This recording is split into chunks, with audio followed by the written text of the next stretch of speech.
Magandang araw po sa inyong lahat. Ito po ay isa pang report na aking ginagawa upang malaman ng taong bayan kung ano na ang nangyayari tungkol sa mga flood control na kaso na naging iskandalo. At kung ano ang mga ating nagawa upang mapanagot ang mga may kagagawan nito.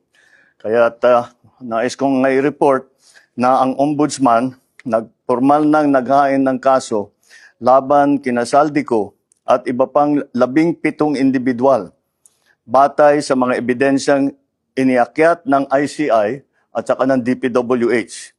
Hindi po ito haka-haka, hindi po ito kwento. Ito po ay tunay na ebidensya.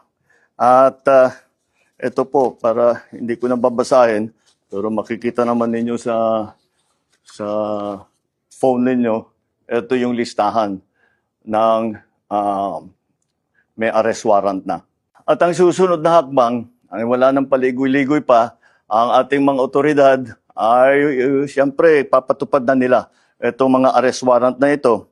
Aarestuhin na sila, ihaharap sa korte at pananagutin sa batas. Walang special na pagtrato, walang sinasanto. Ako ang nagsimula nitong lahat. Ako ang magtatapos. Kaya't asahan po ninyo na wala pong tigil itong aming ginagawa. At kahit na parang napakatagal ang dumaan na panahon, ako'y nagpapasalamat sa pasensya ng ating mga kababayan. Ngunit nagbunga na ng resulta ang mga pasensya ninyo. Maraming salamat po. Magandang araw po sa inyo.